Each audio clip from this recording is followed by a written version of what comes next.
Hey, martial arts fans. Welcome to Beauticast, the podcast that brings you the latest news from the world of martial arts. We're here to discuss what's happening in the dojo, the ring, and beyond.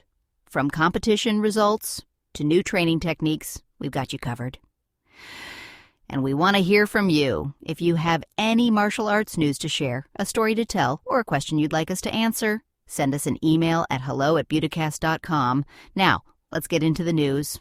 If I ask you to close your eyes and picture martial arts, what's the first image that pops into your head? Yeah, that's a good question. For me, honestly, it's usually the movies. I'm thinking of a high-flying wire fu kick or maybe the octagon, just absolute chaos and sweat. That is the standard pop culture definition for sure. It's action, it's loud. Right. But today, I've been going through this stack of sources we have, and it is a wild mix, by the way. Everything from industry news in Hong Kong to UNESCO documents. And it paints a completely different picture. We're seeing these ancient disciplines being used for things that are much quieter, but I'd argue way more powerful. It really is a fascinating spectrum. If you look at the threads connecting all these stories, we're looking at everything from high-stakes cultural diplomacy on the Korean Peninsula to very grassroots community healing in Wyoming. Wow. And the common theme isn't really the fight itself. It's about what the fight allows you to keep. It's about preservation, identity, and resilience. Exactly. We're talking about the end of an era for a cinema legend, a pretty massive comeback for another, a geopolitical chess move involving Taekwondo, and some incredibly moving stories from local dojos right here in the U.S. Right. So the mission for this deep dive is to explore how these fighting styles are being repurposed right now in January 2026 to build confidence and even save lives. And I think we have to start with the silver screen. Because for most of us, that was the gateway drug. It's how we all got here. It's how we fell in love with this world. And sadly, we have to start with a bit of a goodbye. Yeah, this one actually got me a little emotional when I read the news. Leung passed away on January 14th. He was 77. And for a lot of our listeners. If you're a casual fan, you probably know him best from Stephen Chow's Kung Fu Hustle. The Beast. The Beast, the guy in the white tank top and flip-flops who catches a bullet with his fingers. I mean, that character was terrifying and hilarious at the same time. He was incredible in that film. But, you know, while Kung Fu Hustle is the modern touchstone, his history goes so much deeper. Oh, absolutely. I was looking into his bio, and in the 1970s, he was actually considered one of Hong Kong's 4 dragons. Okay, let's unpack this, because that sounds like a mythological title. Who else is in that tier? Well, it puts him in the same breath as Jackie Chan, T. Leung, and Bruce Lee. Wow. Okay, putting anyone next to Bruce Lee is a massive claim. I didn't realize he was on that Mount Rushmore level. It sounds hyperbolic, I know. Yeah. But in the 70s context, Leung represented something different. While Bruce Lee was becoming this polished global icon, Leung had this gritty, street-level authenticity. He famously played Chen Zhen in the legendary Fokker, a role that Bruce Lee and Jet Li also played. But Leung's version was known for being incredibly raw. It's the end of a specific type of era, for sure. But what I found most touching in the reports about his passing wasn't the filmography. Did you see the photo that was circulating? The one from Luhu. Yeah. It was taken just a day before he died.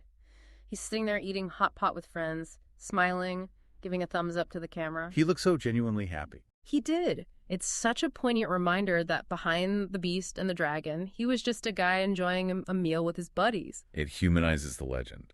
The reports say he was even signing calligraphy for a friend that day. His funeral is scheduled for January 26th in Shenzhen, and it's going to be private. It really feels like the closing of a chapter in Hong Kong cinema history. It does.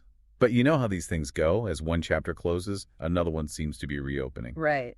We got news that Jet Li is back. This is significant. Yeah. Jet Li has been incredibly low profile for the last decade, partly due to health issues.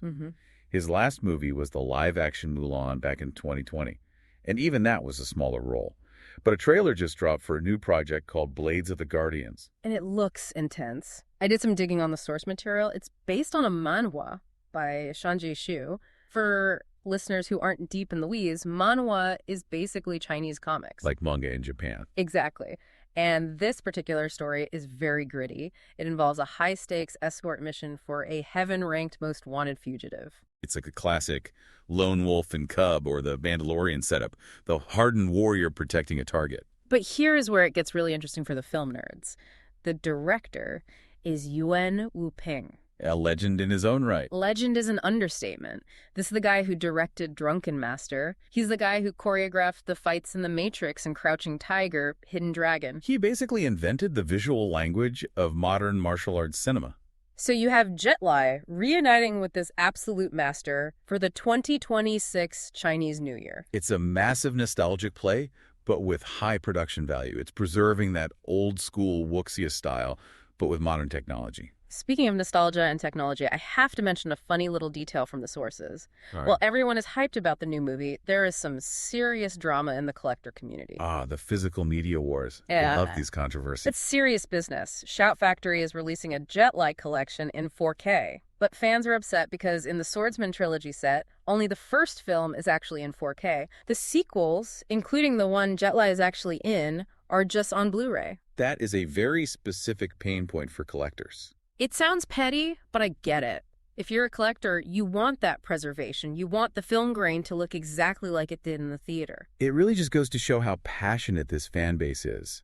They want their history in ultra-high definition. And that speaks to the enduring power of these films. For sure. But I want to bridge this idea of preservation preserving film, preserving legacy, to something much larger.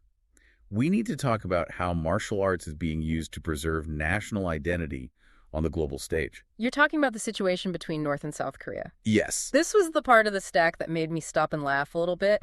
Because usually when we talk about North and South Korea, it's about missile tests or DMZ tensions. Right, or propaganda balloons. Exactly. But now you're saying they might team up over kick punching. In a way, yes. But it's complicated. So South Korea, specifically the Cultural Heritage Committee in Seoul, is eyeing a joint bid with North Korea to list Taekwondo as a UNESCO intangible cultural heritage. Okay, intangible cultural heritage. That's a mouthful. What does that actually mean? It's not like a statue you can visit. No, and that's the beauty of it. UNESCO has lists for physical things like the pyramids, but the intangible list is for practices, knowledge, skills. Things that live in the people. Exactly. By listing it, you're basically telling the world this is a crucial part of the human experience that originated here, is soft power. So who filed first? Because I know there's always a rivalry. North Korea actually submitted their own application back in March 2024. Oh, so they beat them to the punch. They filed first. The decision is expected late this year, around November or December, in Xiamen, China. But South Korea sees an opportunity here for a joint or expanded inscription. So instead of fighting over whose version is the real one, they just combine efforts. That's the idea. That seems incredibly optimistic given the current political climate. Has this ever actually worked? Surprisingly, yes. In 2018, both Koreas successfully jointly listed Sejorium, which is traditional Korean wrestling. Wow. It was a massive diplomatic win. I love that. We can't agree on nuclear disarmament, but we both agree that wrestling is cool. It highlights a really interesting paradox. Politics divides, but culture connects. Even if the governments are at odds, the heritage, the food, the wrestling, the martial arts remains a shared language. The sources mentioned a few other items on their respective lists, and it's kind of a food fight, too. North Korea has kimchi making and Pyongyang cold noodles listed. Right, and South Korea has 23 items, including fermented soybean sauces. It's the kimchi wars, played out in the halls of the UN. But Taekwondo is different. It's the most globally recognized cultural export from the peninsula. It is. So if they can share ownership of that, it's a powerful symbol that the underlying identity of the Korean people is still one, even if the governments are two. It really is amazing how these disciplines can operate at that high level of government, literally practiced by millions and debated by diplomats. But then you look at the grassroots level here in the U.S., and the impact is just as heavy. But in a totally different way. Exactly. Let's move to the mats. What's happening on the ground? Let's do it. You know, while the geopolitics is fascinating, I found the story coming out of Chula Vista, California, actually hit closer to home for me. It takes this abstract idea of discipline and puts it right into the context of a kid getting bullied at school. You're talking about AKA San Diego. Right, American Kickboxing Academy. Now, if you follow the UFC even a little bit, you know that name. It's legendary. Absolute. That's the lineage of Khabib Nurmagomedov, Islam Makhachev, Daniel Cormier. It is a factory for world champions. And this gym in Chula Vista is living up to the name. They brought home 146 medals in 2025. 146. That is an absurd number for one gym. It's ridiculous. The coach, Tony Caravelli, who's been with AKA since 1985, mentioned they have numerous kids ranked #1 in the grappling world. But what stood out to me wasn't the gold medals. It was the why. It was the why. Why are these kids on the mat? There's a student named Amanda Flores. She said she started training specifically because she was getting teased and bullied at school. Yeah.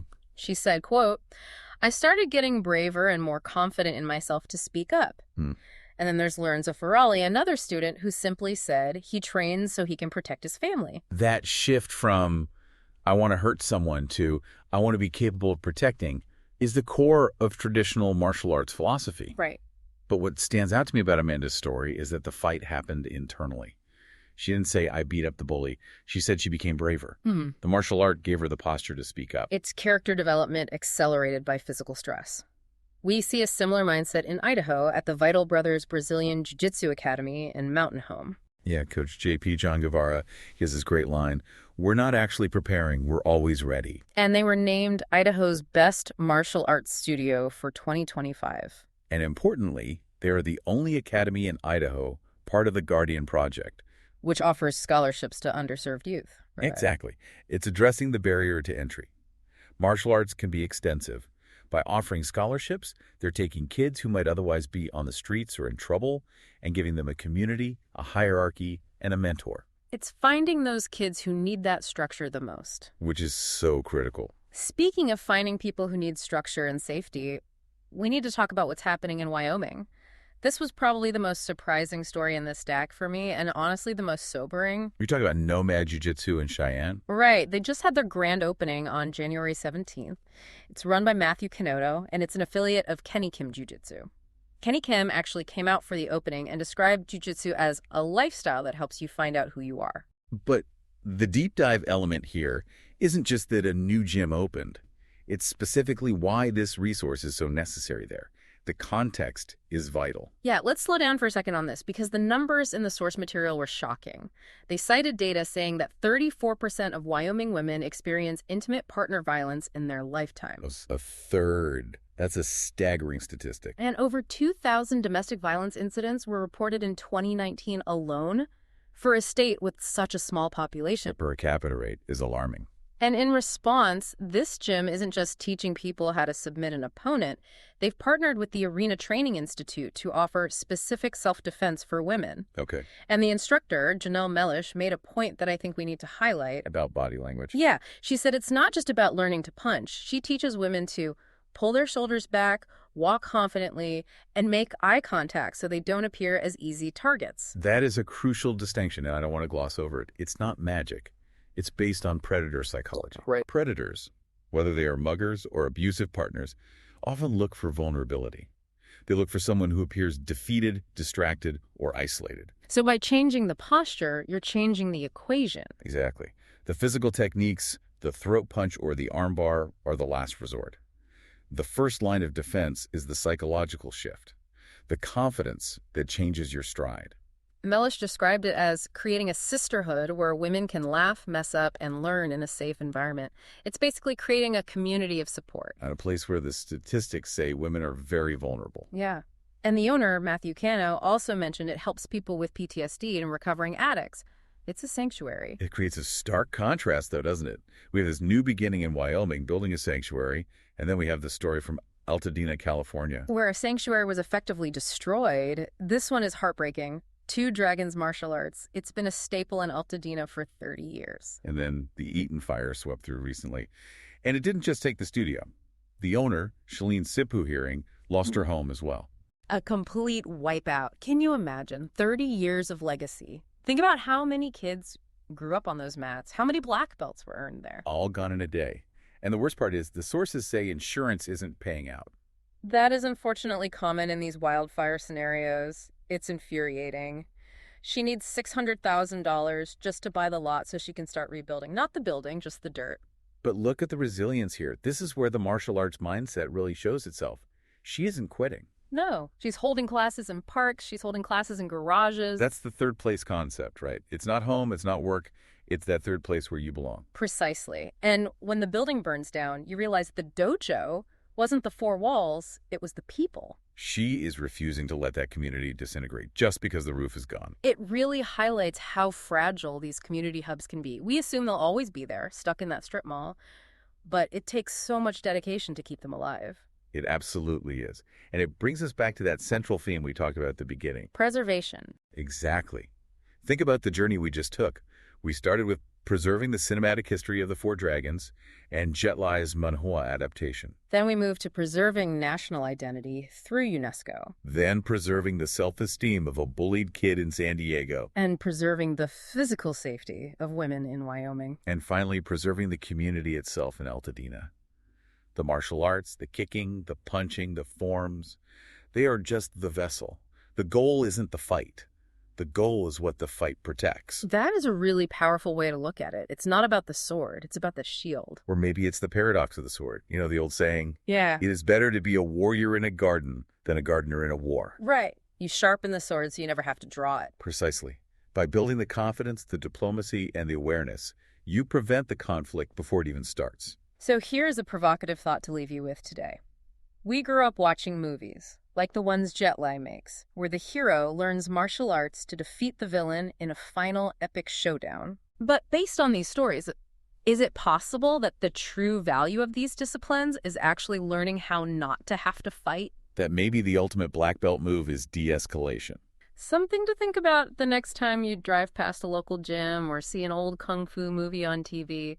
Thanks for diving in with us today. It was a pleasure. Stay curious. We'll catch you on the next deep dive. That's it for this episode. Thanks for joining us to talk about the latest in martial arts. We'll be back with another round of news, stories, and insights. Until then, remember to train hard and stay humble. And don't forget, if you have any news you'd like to share, you can always reach us at hello@budacast.com. Now go practice your forms.